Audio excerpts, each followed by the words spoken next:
The sharp scent of antiseptic filled the air as Margot Wells sat hunched on the edge of a hospital bed, her hands wrapped protectively around her lower abdomen. It was Christmas Eve, and instead of decorating sugar cookies or wrapping toys for her 2 children, she was tucked in a sterile room in a downtown Denver hospital, fighting waves of pain that came in relentless, stabbing pulses. Her twin boys, Leo and Luca, barely 2 years old, played quietly in the corner of the room, unaware of the fear clawing at their mother's heart. A nurse adjusted her for and gave her a tight-lipped but gentle smile. "The surgeon's prepping. We'll be wheeling you in soon." Margot nodded weakly, her mind racing. This was an emergency, internal bleeding caused by a complication following a minor abdominal procedure 2 weeks ago. Something had torn. Something serious. The doctors weren't saying the word life-threatening out loud, but it hung in the room like a ghost, unspoken but palpable. She reached for her phone with trembling fingers and opened her contacts, scrolling past unfamiliar names until she landed on the one she didn't want to call, Mom and Dad. They had refused her initial plea for help earlier in the day, but she needed someone, anyone, to watch the twins while she was in surgery. No daycare was open. No neighbors were available. Her closest friend was out of state visiting family. Her thumb hovered over the call button for several seconds. Then she tapped. Her mother answered after 2 rings. "Margot, I told you already, we're not changing our plans." Margot's voice was barely a whisper. "Please. I don't have anyone else. I'm being taken in for surgery any minute now. The boys, Leo and Luca, they can't be alone." "We've had these Elton John tickets for 5 months," her mother snapped. "It's his farewell tour. I'm not missing that." "You're choosing a concert over your grandsons?" she asked, tears welling. "You're choosing to call us last minute.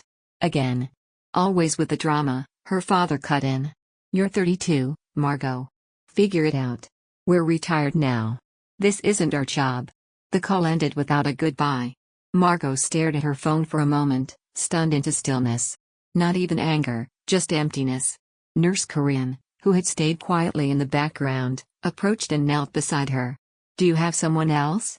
Anyone we can call to stay with the boys during your procedure?" Margot opened her mouth, but the words didn't come. Just a quiet shake of her head. Then Corinne stood and gently said, "I think I know someone. She's a friend of mine. Works with kids full-time. She used to be at the pediatric trauma unit before switching to private nannying. I trust her with my own children." Margot looked at her, stunned. "She'd come now? Tonight?" "I'll ask. But she's the kind of person who would." A few minutes later, Corinne returned. "Her name is Elena. She'll be here in 45 minutes. That was when something shifted in Margot's chest, not just the pain in her body, but something deeper. A fracture of the old patterns she'd been living under. She had begged for help from the people who raised her, who shared her blood. And they had chosen a concert over her life. As Corinne helped prep her for the operating room, Margot stared at the pale hospital ceiling.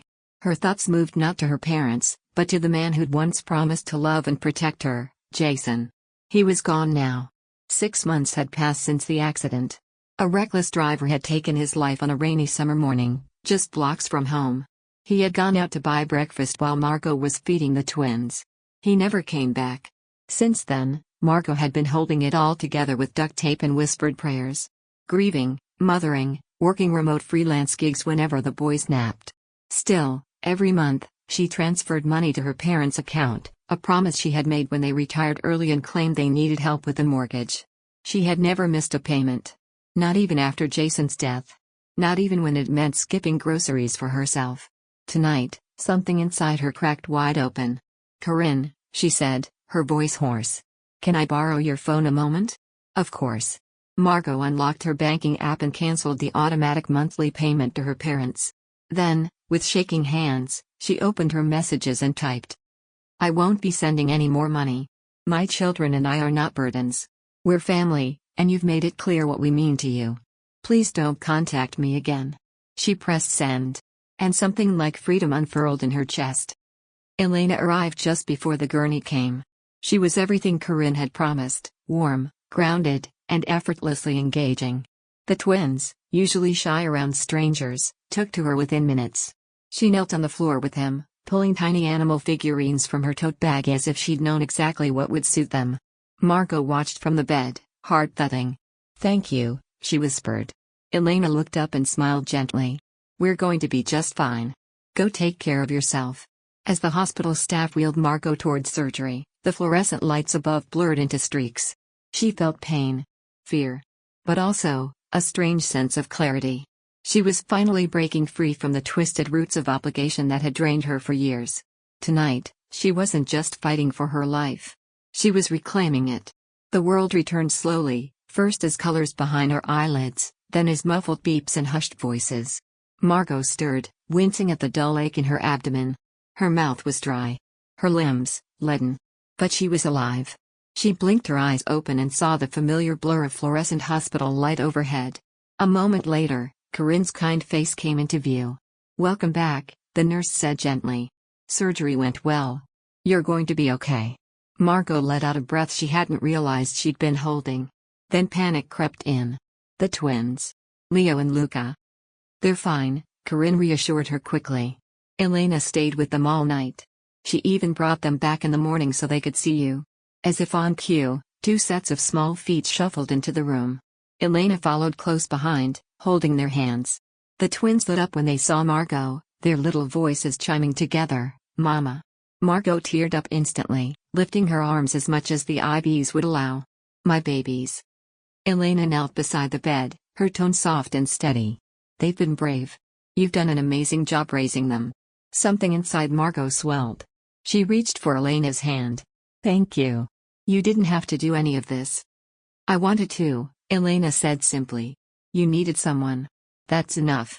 Margot wanted to cry, not just from gratitude, but from the deep ache of being seen. It had been so long since someone showed up for her without asking for something in return. Over the next 5 days, Margot drifted in and out of sleep as her body worked to heal.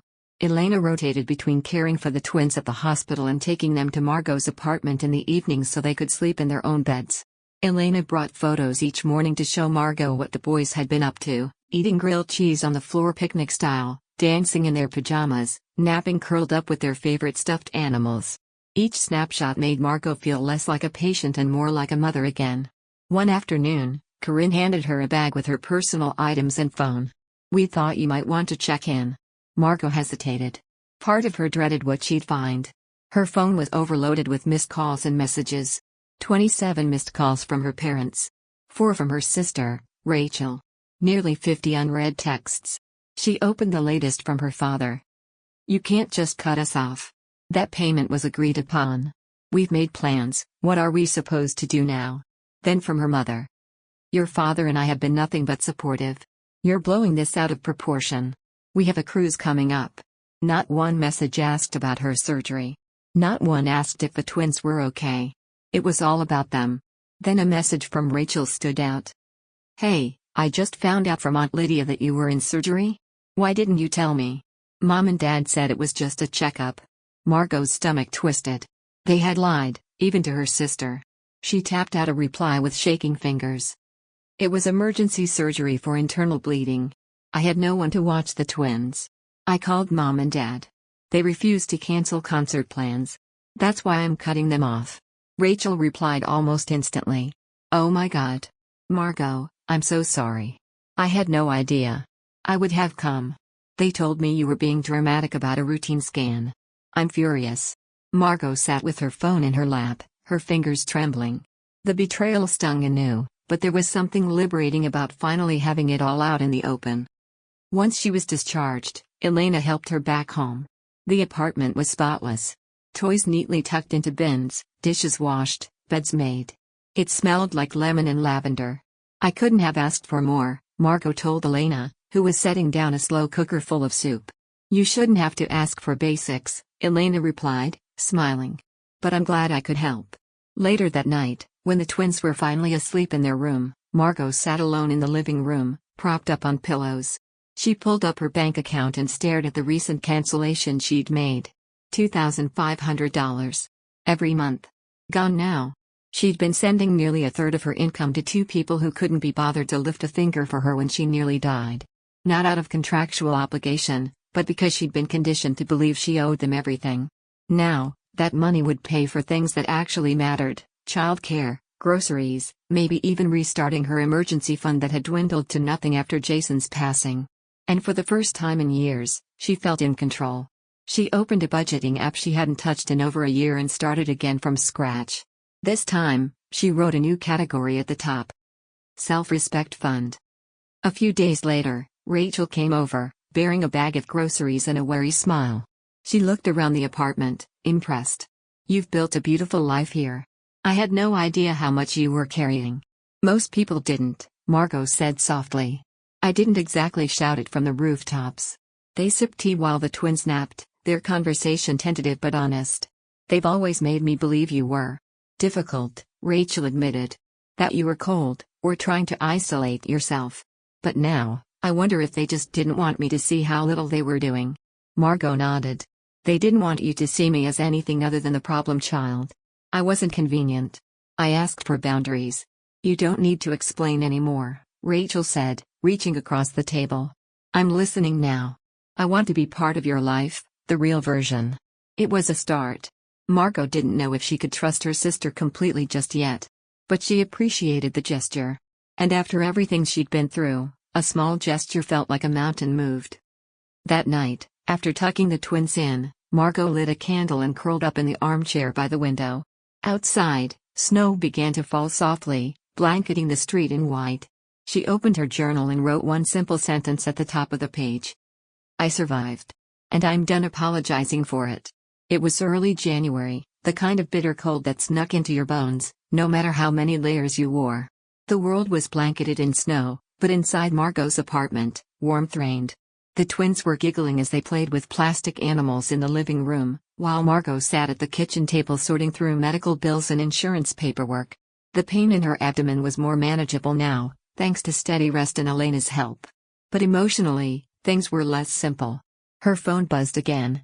12 missed calls. 4 new voicemails. A barrage of texts. All from her parents. She didn't listen. She didn't read. She just stared at the numbers piling up like snowdrifts.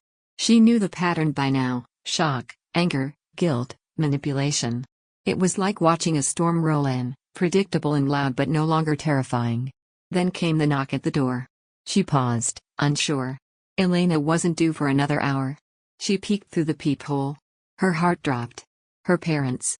Her mother, Diana, was in a long coat with her signature oversized sunglasses resting atop her head.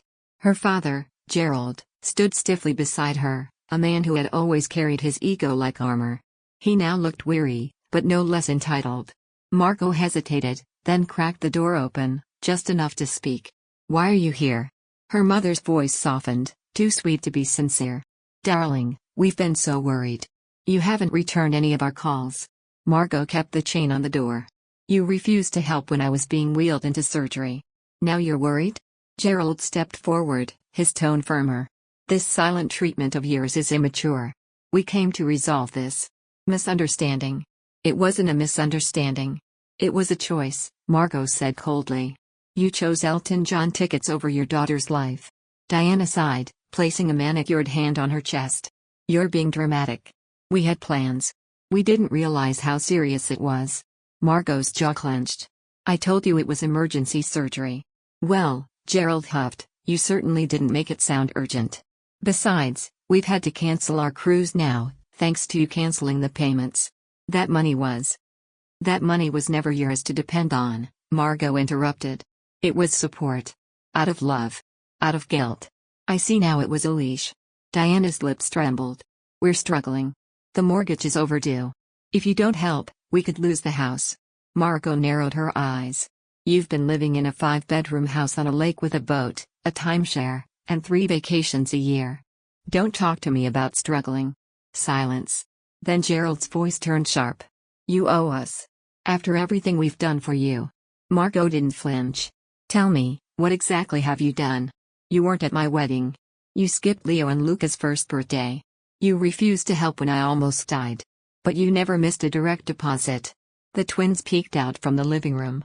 Leo held his stuffed fox, eyes wide. Margot crouched beside them. "It's okay, sweethearts. Just a little noise at the door." Her mother's eyes softened as she caught sight of them. "There are babies," she cooed. "Can Grandma come say hello?" "They don't know you," Margot said firmly. "And they won't, not until I know you can be safe people for them. That starts with respecting me." Diana's expression shifted, frustration creeping in. Margot, you're being unreasonable. We're your parents. And I'm a mother, Margot said, standing tall again. And I will never let anyone treat my children the way you've treated me. She closed the door before they could respond. Later that day, a text from her cousin Fiona arrived. Just saw your dad's email to the family. Is everything okay? Margot raised a brow. What email? She opened her inbox to find a mass message from her father. The subject line read, "A family betrayal." It painted Margot as an ungrateful daughter who had suddenly and cruelly cut them off, knowing full well that they relied on her for basic needs. He described himself and Diana as aging and fragile, neglected by their only child. The part that stung most? He claimed Margot had faked a medical emergency to punish them. Margot's stomach churned. But what she didn't expect was the flood of replies against them. Her cousin Michael responded. Didn't you just buy a new boat, Uncle Gerald? Hard to call that struggling. Another aunt chimed in. I remember Margot calling you crying for help. You told her you had concert tickets. She nearly died. Margot received several private messages offering support. A few even came with offers of meals, babysitting, or just a listening ear. She didn't cry. Instead, she smiled. For years, her parents had spun a web of stories that made her seem selfish, aloof, difficult. Now, the truth had pierced through. Jessica, her sister, came by 2 days later. They're spiraling, she said, dropping her coat on the back of a chair. Dad's raging, Mom's playing the victim, and they're both panicking over the mortgage. Let them, Margot said simply. I'm not their safety net anymore. Jessica looked at her with a strange mixture of admiration and guilt. I used to think you were cold. Detached. But now I get it. You were just protecting yourself. I didn't do it perfectly, Margot admitted. I tried to keep the peace. But it cost me more than I ever realized. They sat in silence for a moment before Jessica said, they asked me to help them draft a letter. They want to come back and ask again. Make it official. Margot sighed. Let them try. And they did. 3 days later, her parents showed up again, this time with spreadsheets and a typed-out letter detailing their financial hardship. Gerald looked exhausted. We need $144,000 to catch up and avoid foreclosure. You're our only hope. Margot invited them in. Not out of hope for reconciliation, but out of curiosity. You still own the boat? She asked. Yes, but selling it would mean a loss, Diana said quickly. What about the timeshare? The market's not great, Gerald replied, clearly irritated. Margot stared at them. So you're asking me to save your luxuries while I raise 2 toddlers alone, recovering from surgery, and still grieving my husband? Diana's voice cracked. We made decisions based on your support. I made those payments out of love, Margot said. But love isn't unconditional when it's one-sided. She looked them both in the eyes. You had a choice, to be present, to help when it mattered most. And you made yours. Now I'm making mine. As they left, silent and shaken, Margot didn't feel guilt. She felt clarity. This wasn't revenge. It was balance being restored. The snow had melted by mid-March, and with it, so had the last of Margot's hesitation. The weight of expectation, guilt, and years of emotional debt had finally thawed, revealing solid ground beneath her feet. For the first time in years, she could see a future that wasn't held together by obligation or fear. Her parents, meanwhile, were crumbling. Jessica kept her updated, not because Margot asked, but because Jessica had fully stepped into her role as a sister now, not a rival. Her voice was filled with disbelief during their weekly coffee chat. They refinanced the house last year without telling anyone, Jessica said, shaking her head. Took out a second mortgage to buy the boat and renovate the kitchen. Thought they'd get the money back from some investment Dad's friend pitched to him. Margot raised an eyebrow. What kind of investment? Crypto. Unregulated, high-risk garbage. They lost almost everything. Margot exhaled slowly. It wasn't even surprising. Gerald had always believed he was too smart to fail. That arrogance, paired with years of never being told no, had finally caught up to him. They thought your support would last forever, Jessica added. They're still telling people you blindsided them. Margot laughed under her breath. Let them. I'm done defending myself. The people who matter know the truth. And they did. The family email chain, once a weapon used by her father to control the narrative, had become an unexpected refuge. Cousins who barely knew Margot had reached out. Some sent groceries. Others offered childcare on weekends. Her Aunt Lydia had even mailed a handwritten card that read, "What you did took courage. Never forget that you deserve the same care you always gave others." That card now sat framed on Margot's new bookshelf. Yes, new. Because in the weeks since her surgery, things had changed. With help from Diana, her friend from the widowed parents support group, Margot had sold her apartment and purchased a modest, 3-bedroom cottage on the edge of a quiet neighborhood. It wasn't fancy, just a sunlit kitchen, a small fenced yard, and a creaky staircase that sang softly when the twins ran up and down it. But it was theirs. The mortgage was manageable, especially without her parents siphoning off a third of her income. The backyard had a sandbox now. A little garden box. And in the spring, Margot planned to teach Leo and Luca how to plant wildflowers. The new community embraced her like a family should have. On their first weekend, neighbors stopped by with casseroles and banana bread. One neighbor, a retired teacher named Mrs. Thompson, dropped off boxes of children's books. Another offered to dog sit even though Margot didn't have a dog, just in case, she said with a wink. More importantly, Margot had found her purpose again. Her side business, designing memorial websites, had started as a way to honor Jason. But word spread, and soon, other grieving families were reaching out. She'd made digital tributes for widows, parents, siblings, each one a story worth preserving. It was sacred work. Healing work. And people paid generously for it. Her regular graphic design clients were understanding when she trimmed her hours, and with Olivia now helping with the twins 3 days a week, Margot had the space to create without drowning in guilt or exhaustion. She even found herself smiling again. But her parents' grip, though weakened, hadn't vanished. In early April, they returned, again. This time, they arrived not with demands, but with a spreadsheet. $144,000. That's what Gerald claimed they needed to catch up on the mortgage and avoid foreclosure. They stood in Margot's new kitchen, awkward and out of place. Gerald no longer looked imposing. His coat was frayed. His posture slouched. Diana, usually radiant in designer clothes, wore department store clearance. "We'll lose the house if you don't help," Gerald said, voice strained. "Sell the boat," Margot replied calmly, pouring herself tea. "We'd take a loss," he muttered. "Then the timeshare," she said. "The market is terrible," Diana jumped in. "We've tried." "You're asking me to subsidize luxuries that you still refuse to let go," Margot said slowly, looking them both in the eye. "What exactly do you expect me to give up this time? The twins' preschool fund? Our groceries?" "You don't understand what it's like," Gerald said, jaw tightening. "No," Margot replied, standing straighter. "You don't understand what it's like. To raise 2 toddlers alone. To bury your husband. To have your own parents abandon you in a hospital room and then show up months later with spreadsheets and 0 apologies." The room went silent. Then Diana whispered, "But we're your family." Margot smiled. A small, sad smile. "And what have you ever taught me family means?" After they left, Jessica called.